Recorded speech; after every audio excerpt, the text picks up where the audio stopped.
Hey, what's up guys? So welcome back to another video. This one's going to be short, sweet, I think, but we're working with a Stryker dual steering stabilizer kit with the Bilstein shocks. So as you can see down here below, there's the two shocks.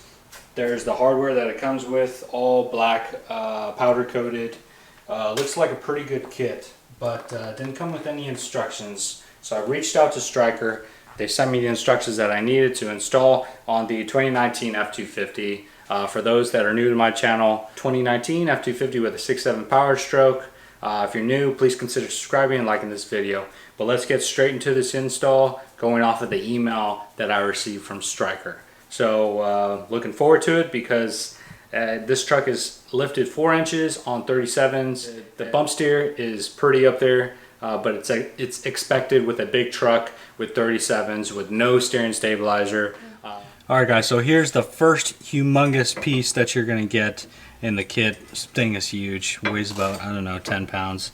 Anyways, these two bolts right here off of your front differential are going to have to be removed in order to actually get these two bolts mounted on here. So you're going to need a 14 millimeter.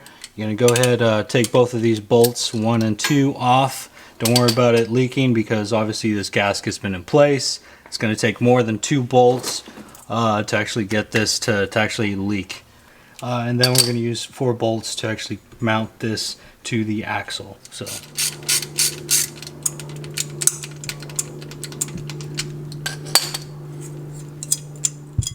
Alright, so I got these 2 bolts off. Here's your factory. It shows you, hey, 355, so what kind of gearing you have. Alright, so put that through because I want to keep it on. I'm going to go ahead and just get this hand tight. Like that.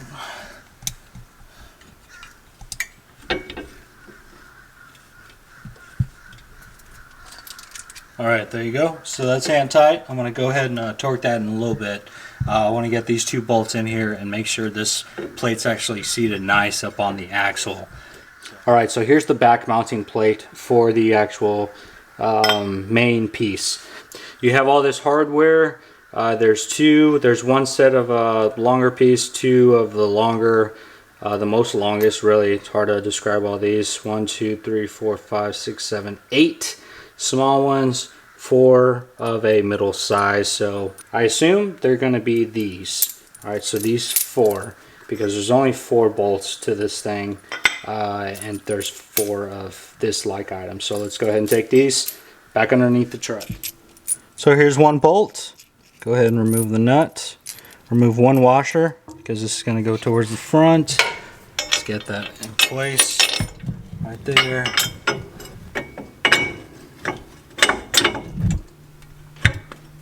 Like that. Throw the washer on the back and then the nut.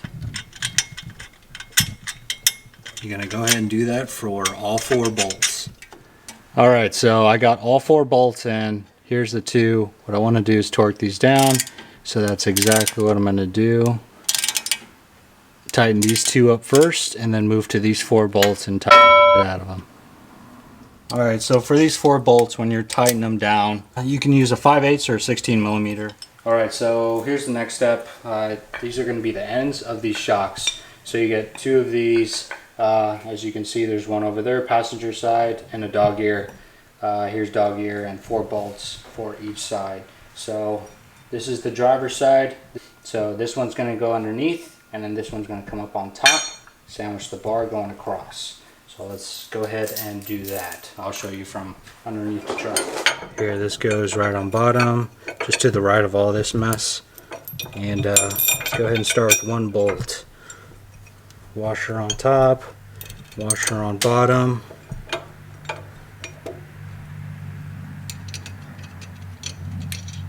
And the nut. Right. 2 down. I'm going to go ahead and finish up the other 2. We're not going to snug this down, but let me go ahead and take care of that real quick. There you go. Alright, so same for the passenger side, dog ear. You want to face that in. Alright, just like that one. So, gonna have to go ahead and do these 4 bolts. Don't tighten anything, just make sure that you get the nut on the other side for all 4 bolts. Then I'll show you the next step. Alright, so within each shock you're going to get 2 of these, alright? So these are actually going to be the sliders that go within the bushings of these shock mounts.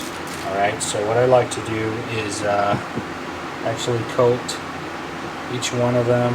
And you can use this. I use this for a lot of other things. And alright, so what I like to do when I have it good like that, I just like to come up against something and do something a little like this.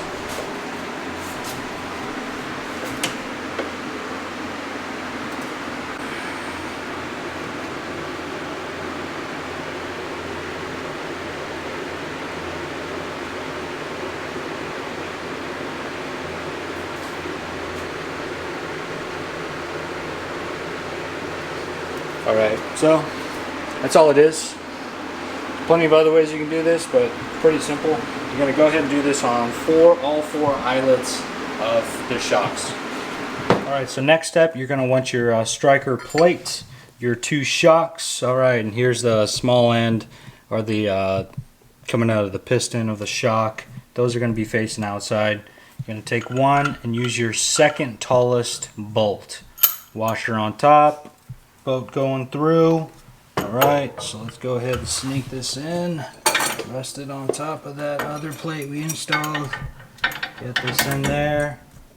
Alright. So next is going to be the Stryker plate. Coming up under. Alright. I don't know why this fights. It's going to fight you a little bit. You may have to... Alright, so you can get that washer and the nut on the very bottom. That's how it's going to be bolted on. Other bolt. Washer's going to go on top. Here it is right there. Rest it on that plate.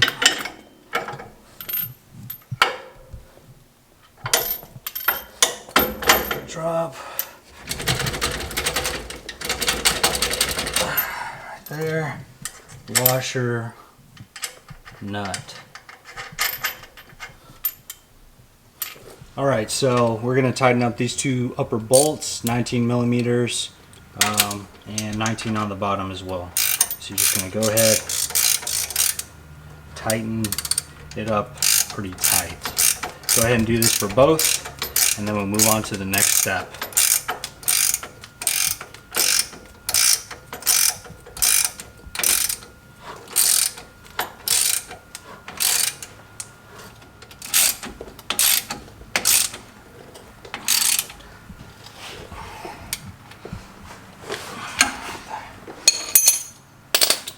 Alright, so coming from the instructions that Stryker sent to me, throughout this entire process, specifically right now, you'll want the steering wheel to be pointed straight. Then find the center of the stroke on the stabilizers.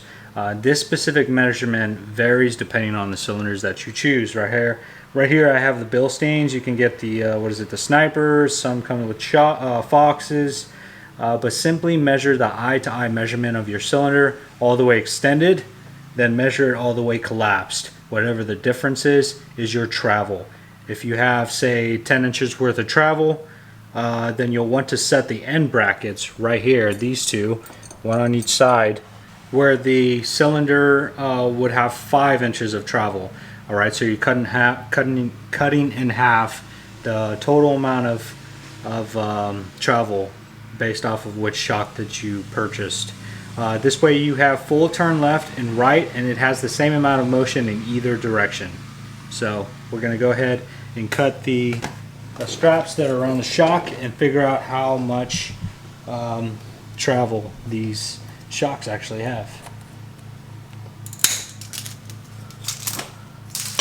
Here's one. Alright, so I also got a Sharpie. We're going to do this the easy way. Alright, here's fully extended. Alright, and this is going to be right towards the edge of this bar. So I'm going to mark it right there. Then I'm going to collapse it using Superman strength. Alright, right there. And that's coming right off of the edge of where this is. So, some measuring tape, figure out how much travel. Comes out to about 7.5 inches of travel. What we're gonna have to do is cut in half 7.5. Let's do 4 inches off of the edge. Really, let's just round it up to 8. If I could have collapsed it even more, but the boot was kind of holding me, well, pushing me back. So let's do 8 inches, 4 inches from the mark that I made first. That puts it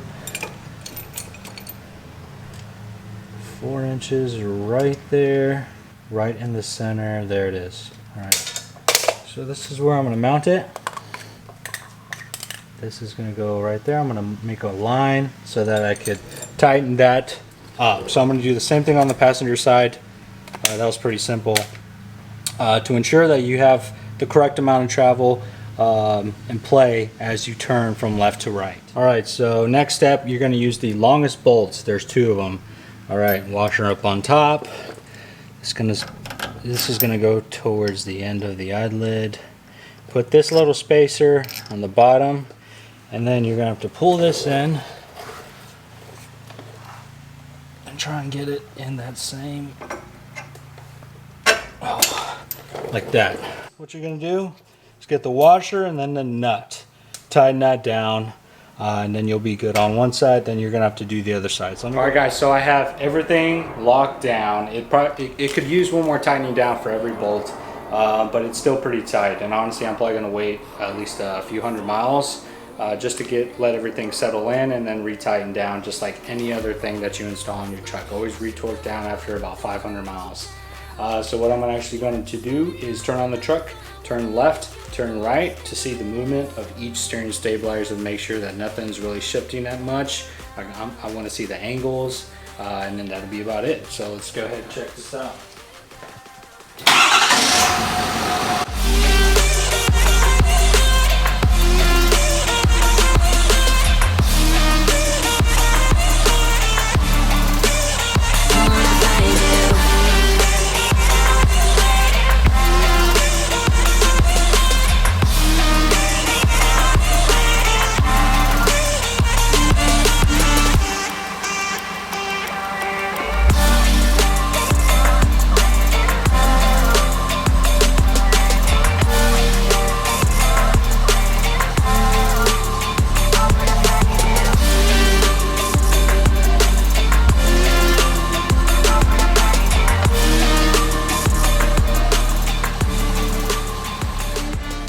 Alright guys, so that concludes the video. I hope that provided a lot of clarity for you all who are installing these dual steering stabilizers, especially this Stryker unit.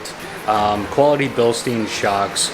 It was a great price. I think it came in right around the 430, 440 bucks on Amazon. I'll post all the links in the description below, but it's a very quality unit.